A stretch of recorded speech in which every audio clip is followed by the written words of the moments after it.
नमस्कार। बहुत बहुत स्वागत है आपका एक बार फिर से हमारे इस विशेष कार्यक्रम में और मैं हूं मौलिका शर्मा। तो चलिए आज फिर से बिना समय को व्यर्थ किए शुभारंभ करेंगे अपने इस खास कार्यक्रम का और मुलाकात करेंगे world renowned astrologer Amit ji का। तो चलिए शुरुआत करते हैं कार्यक्रम की, बात करेंगे अमित जी के साथ। अमित जी बहुत बहुत स्वागत है आपका। नमस्कार। अपने पिछले कार्यक्रम में आपने हमें 6 राशियों के विषय में बताया था कि इस सावन के महीने में वो जातक क्या कुछ विशेष करके किस प्रकार भगवान शिव को प्रसन्न कर सकते हैं। तो आगे की राशियों के बारे में भी आप ज़रूर हमें बताएं। होता क्या है ना कि सभी राशि वालों को ना पता तो होता नहीं उनके साथ समस्या जी। उस समस्या में होते हैं, कई बार इतने परेशान होते हैं कि खुद ही को नहीं समझ पाते कि हम कहाँ गड़बड़ हो पा रहा है, मेरे से क्यों गड़बड़ हो, क्या वजह है उसकी। तो अगर उनको पता चल जाए कि हाँ यहाँ गड़बड़ी हो रही है, इसको आप ठीक कर लो, तो वो ठीक कर लेंगे, उनकी लाइफ अच्छी होने लग जाएगी। अच्छा, इंटरेस्टिंग बात यह है कि ऐसा नहीं है सोचे कि हर व्यक्ति की अरे ये तो ऐसा है, कोई हर व्यक्ति ठीक कर सकता, नहीं कर सकता। मेरे बताने के बाद भी सारे लोग कर पाएंगे उपाय? नहीं करेंगे। सारे लोग उस तरह से चल पाएंगे? नहीं चल पाएंगे। जिसको भोगना है वो भोग। जैसे कहते हैं ना कि बरसात तो होनी ही है, लेकिन आप छतरी का प्रयोग करके काफ़ी हद तक रिलीफ पा सकते हैं, बच सकते हैं। और एक और बात है, बारिश का मज़ा हर व्यक्ति ले सकता है, लेकिन कितने बहुत लोग अंदर ही रह जाते हैं, कहते हैं कि नहीं यार मज़ा नहीं, यार लाइफ बोरिंग ले। और बहुत लोग क्या होता है, जाते हैं एंजॉय करते हैं, बारिश में भीगते हैं, डांस करते हैं और अंदर आ जाते हैं। तो मतलब नेचर, प्रकृति सबके ऊपर बरसा रहा है पॉजिटिविटी। अब आपके ऊपर डिपेंड करता है आप उस प्रकृति से क्या लाभ ले सकते हैं। यहाँ पर ये तो शिव जी इस समय पर सावन में अपना आशीर्वाद बरसाने को तैयार हैं। बस हम बाहर आएँ और शिवलिंग पर जल चढ़ाएँ और पूजा पाठ करें तो बहुत अच्छा हो जाएगा। तो आइए शुरू करते हैं, क्योंकि पिछली बार समय अभाव हो गया था तो रह गया था। तो इस बार तुला राशि बतानी है मुझे। तुला राशि वालों के साथ जो स्थिति दिख रही है वो स्थिति ऐसी दिख रही है कि मानसिक स्थिति आपकी तो बहुत अच्छी है, लेकिन क्या होता है आपके काम में बहुत फ्लक्चुएशन होता है और दिक्कत ही हो जाती है। कई बार आपके इनकम में भी फ्लक्चुएशन हो जाता है, लेकिन काम में बहुत ज़्यादा फ्लक्चुएट है। तुला राशि वालों के साथ स्थिति ऐसी रहती है कि काम कभी ठीक होगा कभी नहीं होगा। नौकरी करें उनका भी पता चला कि भी गड़बड़ हो गया, कभी बॉस थोड़े से नाराज़ से चल रहे हैं, कभी सिचुएशन अजीब सी हो गई है, तो बड़ा फ्लक्चुएटिंग होता है। अब आप सोचते होंगे ज़िंदगी में कैसी कैसी मेरी ज़िंदगी बेकार है। अरे कुछ बेकार नहीं है, आप अपने कर्मों के हिसाब से जन्म लिए हैं। सबसे पहले तो दोष देना बंद कर दीजिए अपने जीवन में, किसी को दोष मत दीजिए। आपका जो जीवन है ना वो आपने स्वयं चुना है। मृत्यु के बाद आपको मौका दिया गया था कौन सा जीवन चाहते हो। आपके पुण्य का और पाप का बजट होता है, मतलब उस बजट के हिसाब से। जैसे आप 5 स्टार होटल जाते हैं, आपका सिर्फ 10,000 रुपये, तो आप थोड़ा सा खा के वापस आ जाएंगे, रह नहीं सकेंगे। अगर रहना भी होगा तो एक दिन, डिपेंड करता है क्या कॉस्ट है। तो इसलिए आप इसी तरह से, अगर पुण्य ज़्यादा है तो अच्छे घर में जन्म लेंगे, अगर पुण्य कम है तो आप सफरिंग, अगर पाप ज़्यादा है तो भुगतना पड़ेगा। और आप स्वयं चुनते हैं कि हाँ ये जीवन एक्सेप्ट करता हूँ, तभी आपका जन्म होता है। तो आपने जो जीवन एक्सेप्ट किया, जो कष्ट हो रहा है, तो उसके लिए किसी को दोष मत दीजिए। तो इस तरह से करके आप सबसे पहले ये पक्का करिए, दिल को साफ़ करिए। उसके बाद क्या करिए कि उसके बाद आप परमात्मा से प्रार्थना करना है। शिव जी के पास जाइए, शिव जी महादेव हैं, देवों के देव हैं। उनके पास जा करके शिवलिंग पे जल चढ़ाइए, मत्था टेकिए, प्रार्थना करिए। और प्रार्थना करके आप उनसे कहें कि हे शिव जी, मेरी बुद्धि बहुत अच्छी चल रही है, आप ज्योतिष के हिसाब से मेरा मस्तिष्क बहुत अच्छा काम कर रहा है, इसे सही डायरेक्शन में लगाइएगा। पता चला कि बुद्धि बहुत अच्छी चल रही है और आपने किसी का बुरा करने का सोचा, इसको तो मैं छोड़ूंगा, इसको तो बर्बाद कर दूंगा, सामने वाले का काम बंद करवा के छोड़ूंगा। आप तांत्रिक के पास जाकर काम बंद करवा रहे हैं, उसका कुछ चीटिंग कर रहे हैं उसके साथ। ऐसा कई मेरे क्लाइंट्स ने देखा। मैंने तो सोच रखा है इसको बर्बाद कर दूँगा। मेरे क्यों? किसी बॉस ने गड़बड़ किया उसके लिए बर्बाद। मेरे कि एक रास्ता है जो मैं कर सकता हूँ, ये कि आपको दूरी कर देंगे। अब उसका प्रमोशन हो जाएगा, तरक्की हो जाएगा, नई जॉब लग जाएगी, आपका चला ही जाएगा। और सचमुच यही हुआ। जब उसके लिए कुछ पूजा किया तो पता चला कि वो उस व्यक्ति को दूसरी कंपनी में अच्छी जॉब मिल गई और वो चला गया हंसते हंसते। तो मैंने कहा कि देखो अब तुम फ्री हो गया, और बॉस की जगह पर वो चला गया, प्रमोट हो गया। तो अब बताइए इसमें किसी का अहित नहीं हुआ ना। बहुत रास्ते ऐसे हैं जिसमें किसी का अहित किए बिना, बिना पाप किए भी किसी का अपना भला किया जा सकता है। तो आप भगवान, अगर प्रभु ने आपको, शिव जी ने ऐसी बुद्धि दे दिया जिसमें किसी का बुरा किए बिना ही आपका भला हो जाएगा, तो क्या बुराई है। तो आप इस तरीके से कोशिश करेंगे तो बड़ा ही मज़ा आ जाएगा। आप बस ये प्रार्थना करिएगा प्रभु से कि हे प्रभु मेरी सहायता करिए, मेरा काम बहुत फ्लक्चुएटिंग रहता है या जॉब में बहुत फ्लक्चुएटिंग होता है, कभी बढ़ता घटता रहता है, तो कृपा करके मेरी मदद करिए जिससे मेरा काम में स्थिरता आए और मैं आप पे ध्यान लगा सकूं, अपने अच्छे कार्य में, पुण्य कर्म में अच्छे से कर सकूं। तो शिव जी, अगर और सचमुच पुण्य कर्म के बारे में सोचिए, आप अपनी पत्नी के साथ अच्छा व्यवहार करिए, अपने बच्चों के साथ अच्छा व्यवहार करिए और सबसे पहले माँ बाप के बारे में अच्छा सोचिए, उनकी सेवा करिए। अगर आप ऐसे विचार से करते हैं तो शिव जी बहुत प्रसन्न होकर कहेंगे कि ये तो बहुत बढ़िया इंसान है, इसका भला करना चाहिए। जो इंसान अपने माँ बाप की सेवा करता है, पत्नी की भी सेवा करिए, बच्चों की भी सेवा करिए। आप पत्नी की सेवा करिए जिस तरह से कर सकते हैं और आपकी पत्नी आपकी करेंगी। जो स्त्रियां सुन रही हैं उनको भी अपने पति की सेवा करनी चाहिए। ये मत देखिए कि वो क्या कर रहे हैं, आप अपने कर्म फिट रखिए, क्योंकि जाते समय मरते समय आपके अपने कर्म जाएंगे, पति के कर्म से आपको कुछ नहीं मिलने वाला है। उसने आपकी सेवा नहीं किया, भगवान न करे किसी से सेवा लेनी पड़ी, आप करने की सोचिए। आप किसी का एहसान या किसी की सेवा लीजिए मत। तो ये बहुत अच्छा विचार रहेगा। अगर आप इस विचार के साथ प्रार्थना करें शिव जी से, निश्चित तौर पे आपको फल मिलेगा ही मिलेगा। बाद में इकट्ठे ही आपको बता देंगे क्या क्या चीज़ें करना बहुत अच्छा रहता है, शिवलिंग पे किस तरह से पूजा की जाए। अभी फ़िलहाल जो आपकी राशि के हिसाब से बहुत ज़रूरी है प्रार्थना, वो बता देते हैं, फिर आपको बताएंगे। आप चिंता मत करिए कि कैसे पूजा करनी है। उसके बाद फिर आप वृश्चिक राशि के बारे में आते हैं, देखते हैं।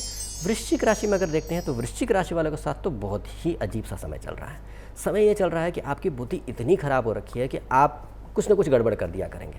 पता चला काम कर रहे थे, कुछ स्पेलिंग मिस्टेक कर दिया, कुछ गड़बड़ हो गया, पेमेंट किसी को करनी थी किसी को पहुंच गया, पता चला कि अमाउंट कुछ और भेज दिया, किसी से बात करनी थी किसी और से बात कर लिया। मतलब दिमाग आपका बिल्कुल स्टेबल नहीं है, अनप्रिडिक्टेबल हो रहा है। आप खुद ही नहीं कर सकते मैं मुझसे क्या हो जाएगा।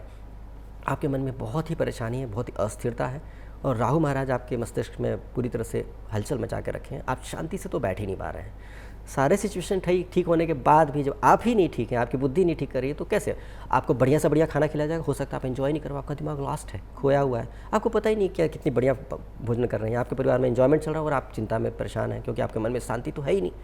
ऐसी स्थिति में क्या किया जाए? सिर्फ आपको मन के अंदर अगर शांति आ जाए तो फिर बड़ा अच्छा हो जाएगा। उसके लिए क्या करना? शिव जी से प्रार्थना करें, हे प्रभु मेरा मन बड़ा विचलित है, कृपा करके अब तक के सारे जन्मों के पाप दोषों के लिए मुझे क्षमा करें और मेरे मस्तिष्क को ऐसा कर दें कि मुझसे अभी कभी भी पाप ना हो और न मुझसे कोई गलतियाँ हो। अगर आप हृदय से वाकई चाहते हैं, अगर आपको लग रहा है ज़िंदगी में गड़बड़ी हो रही है, तो आप मानिए और करिए। अगर आप ऐसा करते हैं तो निश्चित तौर पे प्रभु मदद करेंगे, शिव जी मदद करेंगे और आपकी बुद्धि में शांति आने लगेगी। तो इस तरह से करके रहें। और ध्यान रहे चंदन आपके लिए बहुत ज़रूरी है। ध्यान रहे चंदन का इत्र और चंदन, रियल चंदन बहुत ज़रूरी है, और श्वेत चंदन आपको बहुत फ़ायदा करेगा।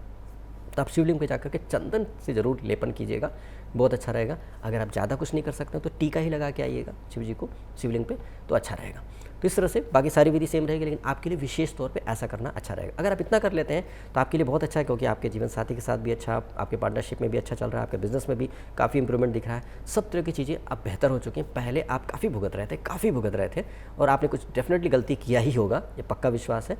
जो पापी होगा ज़्यादा वो बहुत बड़ी गलतियाँ क्या होगा, जो कम पापी होगा कम क्या होगा। जो बिल्कुल पाप नहीं किया है, बहुत सारे लोग हैं बहुत थोड़ा सा ही पाप किए हैं, उनको फिर भी रास्ते मिल गए होंगे कहीं ना कहीं, कोई मदद कर दिया होगा, पूजा पाठ बता दिया होगा, कोई कहीं तीर्थ कराए होंगे, इनके लिए बहुत अच्छा होगा। मेरे विचार से इस समय पर अगर आप संभव हो तो उज्जैन जाके महाकालेश्वर में आप दर्शन करें। दर्शन से ज़्यादा वहाँ उपस्थित होना बहुत ज़रूरी है। आप वहाँ उपस्थित होते हैं, कई बार भीड़ भड़के में दर्शन नहीं हो पाता, आपके अंदर मलाल रहता है कि दर्शन नहीं कर पाए। अरे आप क्या शिव जी को देखेंगे, शिव जी आपको देखें, दैट इज़ इंपॉर्टेंट। आप वहाँ उपस्थित होइए।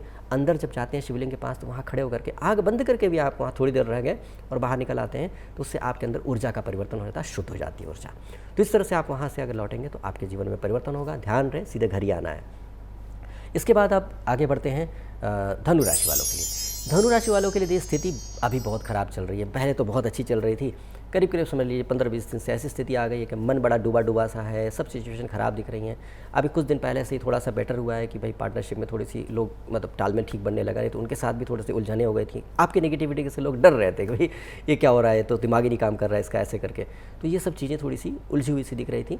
हर तरह से आप परेशान थे, डूबे हुए थे, लेकिन फिर भी एक अच्छी बात है कि आपके अंदर बहुत ऊर्जा है, आप बहुत बहादुर हैं। तो इसकी वजह से, उस बहादुरी की वजह से विपरीत परिस्थितियों में भी आप ज़बरदस्त तरीके से आपने काम किया है, मतलब सामना किया है। इसकी वजह से आप एक बहादुर होने का, एक ब्रेव होने का आपको एक तरह से खिताब मिल रहा है। तो जो जितने लोग आपके साथ काम कर रहे हैं वो लोग कहेंगे यार इसने फिर भी परफॉर्म किया है। लोग आपके बारे में बुरी बातें बोल रहे थे, नेगेटिव कर रहे थे, जेलस हो रहे थे, फिर भी आपने ठीक करने की कोशिश किया और ठीक करते भी रहिए, यही आपके लिए अच्छा रहेगा। तो आपको क्या मांगना है शिव जी से? शिव जी से मांगना है कि हे प्रभु अभी मेरा समय अच्छा नहीं चल रहा है, परिस्थितियाँ विपरीत चल रही हैं, कृपा करके अपना आशीर्वाद दिए कि इस बुरी परिस्थिति में मैं बुरा कार्य न कर जाऊँ। हो सकता है कि आपको पैसों को दिक्कत है, आपने किसी के साथ चीट कर लिया और पैसे आ गए, लेकिन कर्म तो बहुत ख़राब हो गया ना, अब इसको भी भोगना तो पड़ेगा ही ना। तो इसी वजह से आप अगर प्रार्थना करेंगे इस बुरी स्थिति में मेरी मन स्थिति बड़ी संतुलित रहे और मुझे धर्म से, अच्छे से, ईमानदारी से काम करने का मौका मिल जाए और पवित्रता के साथ काम करने का मौका मिल जाए, किसी के साथ धोखा फरेब ना करूं, कोई पाप ना हो जाए, इस तरह से मुझे मदद करें और मेरा अच्छे तरीके से ये समय निकाल करके मेरे को अच्छाई की तरफ ले जाए और मैं धन भी कमाऊँ। धन मांगिए, पद मांगिए, सब मांगिए, लेकिन अच्छे तरीके से प्राप्त हो, गलत तरीके से ना हो। तो इससे आपको मदद मिल जाएगी और आपको बहुत अच्छा लगेगा। एक चीज़ ज़रूर मांगिएगा, धनु राशि वालों को क्रोध बहुत आता है, बहुत गुस्सा आता है, कई बार ईगो एटीट्यूड भी आ जाता है, किसी को ज़्यादा है किसी को कम, लेकिन हाइपर होते हैं थोड़े। तो हाइपर है तो आप बोल लीजिए कि प्रभु मेरे मन का दोष थोड़ा शमन कीजिए, इतना क्रोध या उतने उत्तेजित होकर के मैं किसी को कुछ बोल दूँ या कुछ कह दूँ या कर दूँ, इनका शमन करके मुझे थोड़ा शांत कर दीजिए। अगर शांत हो जाए तो इनको बहुत फ़ायदा हो जाएगा। इतना फास्ट चलते हैं धनु वाले कि अपने इनके जो एम्प्लॉय होते हैं वो घबरा जाते हैं बेचारे, क्योंकि वो फास्ट चल रहे हैं और वो लोग तो इतनी स्पीड नॉर्मल स्पीड में है, तो इसकी वजह से तालमेल नहीं बैठ पाता है। थोड़ा स्लो डाउन होना आपके लिए बहुत ज़रूरी है। तो ये सब भी शिव जी से दिल खोल के कहिए। तो इस तरह से धनु राशि वालों के लिए है। उसके बाद फिर अगर आते हैं तो हम मकर राशि वालों के लिए अगर बात करते हैं तो मकर राशि वालों के लिए समय अभी काफ़ी परिवर्तन हुआ है। लेकिन एक और बात है कि मकर राशि वालों के लिए अगर ठीक तरीके से तालमेल बिठा के चलेंगे तो बहुत अच्छे से इनकम प्राप्त हो सकती है। इनके साथ एक गड़बड़ ये चल रहा है कि अपनी ज़बान से कुछ न कुछ गड़बड़ कर जा रहे हैं, मतलब किसी को कुछ बोल दिया और पता चला व्यक्ति बुरा मान गया या फिर उस व्यक्ति को अपमान महसूस हो गया। तो ये बहुत ध्यान रखना, वाणी पर नियंत्रण करना है। तो शिव जी से मांगिए क्षमा और उसके बाद वाणी पर नियंत्रण करने के लिए बोलिए। क्रोध बहुत आ रहा है, क्रोध नहीं आना चाहिए। इन सब चीज़ों में आपको थोड़ा सा बचाव करना। बाकी चीज़ें अच्छी चल रही हैं, आपके जीवन में बेहतर होने का बन रहा है। और एक बात और है कि जीवन साथी के साथ फ्लक्चुएशन रहेगा, रिश्ते में मतलब फ्लक्चुएट करेगा, कभी अच्छा कभी बुरा। तो इसको ही मांगेगा कि स्थिरता हो, मेरे जीवन साथी के मन में भी स्थिरता हो, उनके साथ हमारा रिश्ता बहुत स्थिर और प्रेम वाला रहे तो बहुत अच्छा रहेगा। तो इस तरह से करके चलेंगे तो आपके लिए अच्छा रहेगा। कुंभ राशि वालों के लिए अगर बात करेंगे तो कुंभ राशि वालों के लिए समय काफ़ी अच्छा हो गया है, पहले से काफ़ी अच्छा हो गया है। बीच में थोड़ा सा कुछ समय के लिए गड़बड़ हुआ था, वैसे कि इनका समय काफ़ी अच्छा चल रहा है। अगर ये क्रोधित नहीं होंगे तो बहुत कुछ पालेंगे। मतलब ये समय ऐसा है कि पूरी तरह से बदलाव होने का, बहुत ज़बरदस्त परिवर्तन होने का है और इनका प्रोफेशनल ग्रोथ होने का बहुत अच्छा, ऊंचाइयों पे जाना है, एकदम सफलता की ऊंचाइयों पे, तो बिल्कुल अच्छा समय है। तो ऐसे में अहंकार ना आए, क्रोध ना आए, ये सब इनसे मांगना बहुत ज़रूरी है। और समय समय पर स्वास्थ्य इनका ठीक रहे, इसके लिए भी मांगना है। स्वास्थ्य ठीक रहेगा तभी आप सब कार्य कर पाएंगे। और मीन राशि वालों के लिए तो मीन राशि वालों के साथ एक अच्छी बात होती है कि इनके साधु तो बहुत होता है। ये बहुत भोले और साधु जैसे होते हैं, मतलब इनको परोपकार करना, दूसरे का भला करना हमेशा इनके मन में चलता रहता है। इनको ज़्यादातर लोग चीट कर लेते हैं। तो इसलिए क्या है कि इनके लिए तो बहुत ज़रूरी है कि शिव जी से मांग ले कि शिव जी मेरे अब तक के सारे जन्मों के पापा दोषों को जैसे बताया मैंने, सबसे पहले तो वो कर ले। उसके बाद बोले कृपा करके सहायता करिए, इस दुनिया में मेरे से समझ में नहीं आता क्या किया जाए, ये दुनिया में संभल नहीं पा रही है मुझे दुनियादारी, तो कृपा करके संभाल लीजिए। ऐसा कीजिए कि मुझे अच्छे ही लोग मेरे जीवन में आए और बुरे लोग मेरे से दूर रहें, जिससे मैं ठीक तरीके से अपना जीवन जी सकूं, अच्छे कर्म करके आपके पास वापस आ सकूं। ये प्रार्थना करना बहुत ज़रूरी है, क्योंकि अभी समय ऐसा चल रहा है इनकी ज़िंदगी में बहुत कुछ कॉम्प्लिकेशन चल रहा है। ना इनकी हेल्थ ठीक रह रही है, न इनके साथ कुछ ठीक हो रहा है, ना रिश्ते ठीक चल रहे हैं, हर तरह की गड़बड़ियाँ इनके जीवन में चल ही रही हैं। तो इसलिए इस तरह से संभल कर चलेंगे तो ही अच्छा रहेगा। और आपको तो बहुत ज़्यादा ज़रूरी है कि आप शिवलिंग पे जाएँ। आप अगर उज्जैन जाएँ तो बहुत अच्छा, अगर आपके पास कोई ज्योतिर्लिंग है तो वहाँ चले जाएँ। उज्जैन बेस्ट है क्योंकि उसमें बहुत ज़्यादा पावर है। और साथ साथ आप कहीं आसपास शिवलिंग है वहाँ भी जा सकते हैं, लेकिन मंदिर अच्छा स्वच्छ हो, जहाँ पूजा पाठ करते हो, अच्छी बात है। शिवालय में कोई दोष नहीं होता है कि शिवालय में कोई गड़बड़ हो जाएगा, इसलिए आप चिंता करने की आवश्यकता नहीं है। तो इस तरह से आपका 12 राशि का फल हो जाता है। आप ध्यान रखेंगे तो आपको अच्छे रिजल्ट आ सकते हैं। अच्छा अमित जी, एक बात आपसे और जानना चाहेंगे, इन्हीं दिनों में कुछ लोग अपने घर पर भी शिवलिंग स्थापित करते हैं, क्या वो उचित है? आप थोड़ा बताएं इस पर। देखिए, शिवलिंग अगर आप स्थापित करते हैं तो एक बहुत बड़ी बात ध्यान रखिएगा कि पारद शिवलिंग ही रखने की कोशिश कीजिएगा। पारद शिवलिंग जो होता है, अगर पारद शिवलिंग रखते हैं तो शिवलिंग रखने में क्या होता है, उनके ऊपर हमेशा जल गिरता रहना चाहिए। अगर जल नहीं गिर रहा है तो दोष आएगा। अगर सूखा शिवलिंग है तो ड्राई है तो आपको दोष होगा, उसमें नहीं रखने से कोई प्रॉब्लम नहीं, लेकिन रख करके आप उनका अपमान कर रहे हैं, दोष होता है। इसलिए हमेशा जल की धारा गिरती रहनी चाहिए। साथ साथ क्या है, अगर आप नहीं रख पा रहे हैं तो आप पारद शिवलिंग रख लीजिए। एक बार खरीदना पड़ेगा, महंगा पड़ता है, लेकिन उसमें ज़रूरी नहीं होता है कि उस पर जल डाला जाए। तो इस तरह से आप बचा जा सकता है। दूसरा है कि मर्यादा में रखना चाहिए, उनको ढक के रखा जाता है। अगर हो तो उन पर बेलपत्र रख के ढक के रखें तो अच्छा रहता है।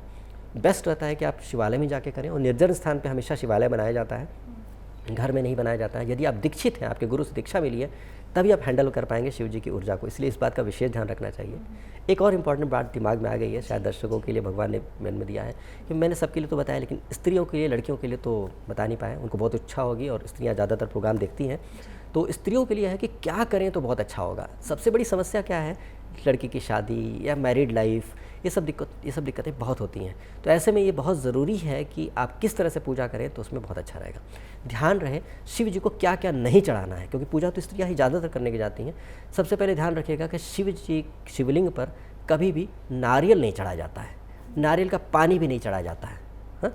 केतकी का फूल नहीं चढ़ाया जाता है। नोट कर लीजिएगा, केतकी का फूल नहीं चढ़ाया जाता है। शंख नहीं चढ़ाया जाता, न शंख के अंदर का जल चढ़ाया जाता, क्योंकि शंखचूड़ का वध किया था और केतकी से नाराज़ हुए थे बहुत ज़बरदस्त। तो उनकी जो उनको पसंद नहीं वो चीज़ मत कीजिए। साथ साथ इस बात का ध्यान रखिएगा कि आप जब स्त्रियाँ और चावल जब चढ़ाएं तो चावल को 3 बार गंगा जल से धोकर अक्षत चढ़ाएं, बिना टूटा हुआ चावल। तो उस तरह से आप वो चढ़ाएं। बाजार में मिलता है टूटे टूटे चावल अक्षत बोल के, वो नहीं लीजिएगा, खुद ही चुनाव कीजिएगा। नहीं है तो छांट लीजिए उसमें से, चाहे 4 चढ़ाइए, लेकिन उसको 3 बार गंगा जल से धो करके उसके बाद शिवलिंग पर चढ़ाएं।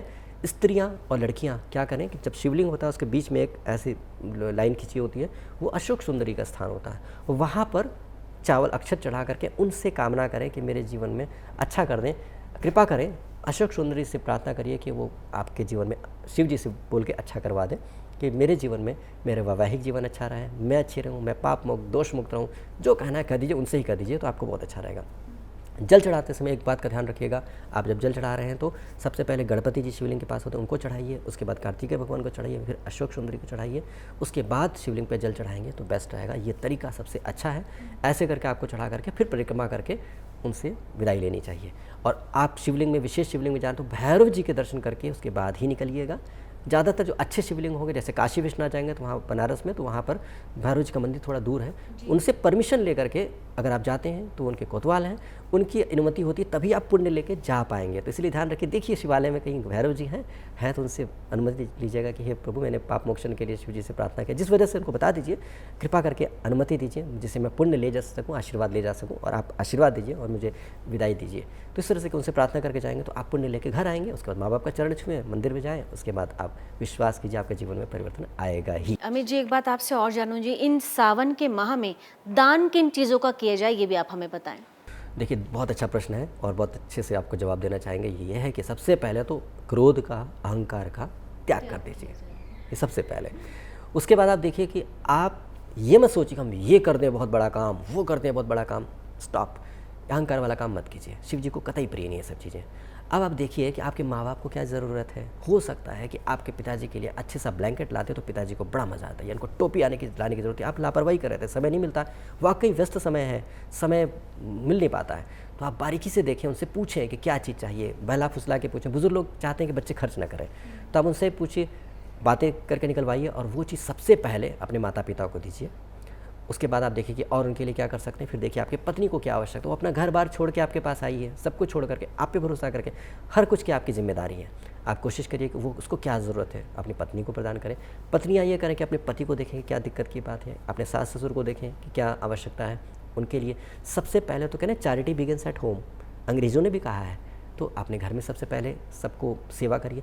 जब सबकी सेवा अच्छे से कर लिए, बच्चे के लिए भी अच्छे से कर लिए। बच्चों की सेवा ऐसे भी होती है कि बच्चों को डांटा जाता है कि तुम ऐसे काम मत करो, ठीक है, आपने सब कुछ दे दिया, उनको खिला पिलाया सब कुछ, बच्चे बिगड़ गए। बच्चों को टाइट रखना वो भी बहुत ज़रूरी है। तो ये भी आपका कर्म और धर्म है ताकि अच्छे आचरण पे चल सकें। कान्हा जी की पिटाई होती थी, तो आपके बच्चे का क्या है, बच्चा तो नॉर्मल मनुष्य है। तो इस तरह से आप स्ट्रिक्टली पालन करें। घर में जब संपूर्णता हो गई, सबका ध्यान रख लिए, अब आप देखिए, हो सकता है आपके घर के सामने एक मोची बैठता हो, बेचारे का काम ही नहीं चलता हो, देखिए जूते चप्पल में कौन सा जूता चप्पल कमज़ोर है, उसको दे दीजिए सिलने के लिए, जो पैसा मांगे दे दिया। ऐसे करके आसपास के लोगों को रोज़गार दीजिए जो आपके आसपास उम्मीद लगा के बैठे हैं, कि नहीं कि दूर जाके मॉल में ले लिया, कभी कुछ ले लिया। उससे एक फ़ायदा होगा कि आपके आसपास लोग बड़े खुश होंगे। जब आप निकलेगा उधर से कहेंगे ये बहुत अच्छी कस्टमर है, हमारे को पैसा दिया था इसने, ये बहुत अच्छा कस्टमर है मेरा। तो इस तरह से आपको आसपास आप पुण्य भी कर लेंगे, एक अच्छा काम भी हो गया, और साथ साथ आपको दुआएं भी मिल जाएंगी। इसके बाद आप देखिए कि और क्या कर सकते हैं। आपके घर में चिड़िया आती होगी, उसको दाना दीजिए, सिंदूर लगा मत दीजिएगा, कभी टोने टोटके के चक्कर में उससे उसकी जान चली जाती है। तो इसलिए आप वो बलि वाला काम मत, किसी की हत्या करके पुण्य मत कमाइए, वो नुकसान वाला होता है। वो फ़ायदा तो हो जाता है लेकिन बाद में आपको भुग चुकता करना पड़ता है, वो फ्री में नहीं होता है। सोचे कितने में काम बन गया, वो पाप जो है ना आगे जाकर वो भोगना पड़ता है। तो इसलिए इन चीज़ों में मत पड़िएगा, बलि वगैरह चढ़ाने के चक्कर में मत पड़िएगा, और अच्छे तरीके से आप जीव जंतु पशु पक्षी सबकी सेवा करने की कोशिश कीजिएगा, तो वो भी अच्छा रहेगा। आप पास में कुत्ता है जो सब बुजुर्गों को काटता है, उसको जाकर आप पेट भर खाना खिलाते हैं और आके बुजुर्गों को काट लेता है, तो वो पुण्य नहीं पाप ही कर रहे हैं आप। तो ये सब बारीकी से समझना पड़ेगा कि कहाँ कहाँ कैसे करना है। ऐसे करके आप दान पुण्य करें तो बहुत अच्छा रहेगा। आपके आसपास कोई ब्राह्मण है जो आपके घर पूजा कराने आता है, बेचारा दिन भर पूजा करता है, मेहनत करता है, उसको आपने सिर्फ 200 रुपये पकड़ा दिए, 500 रुपये पकड़ा दिए, उसका गुजारा नहीं चल पा रहा, तो वो भी देखिए कि उसको ठीक तरीके से धन दीजिए, ब्राह्मण को भी धन ठीक से दीजिए, भोजन अच्छे से कराइए, ताकि उसके अंदर इतनी शक्ति रहे, इतने अच्छे से जीवन जी सके कि आपके घर खुशी खुशी पूजा कर पाए। अगर वो पूजा ही नहीं करेंगे, आपको तो आती नहीं है, आती होगी तो इतने अच्छे से नहीं कर सकते, तो वो बैठ करके पूजा आपके घर में, अगर हर व्यक्ति ब्राह्मण को अच्छी तरीके से धन दे करके पूजन करवाए तो व्यक्ति खुशी खुशी पूजन कर पाएंगे, और आगे भी पढ़ने का समय मिलेगा उनको, अध्ययन करके और अपनी तरक्की करेंगे, इम्प्रूव करेंगे क्वालिटी, जिससे और अच्छे से किया जा सके। तो ये सब बातों का ध्यान रखेंगे, तभी एक समाज में अच्छे समाज की स्थापना होगी। मेरी बात जो मैंने बताया, अगर हर व्यक्ति पालन करे, समाज में इतना प्यार, इतनी खुशी और इतना अच्छा हो जाएगा कि आवश्यकता नहीं, कोई परेशानी में नहीं रह जाएगा।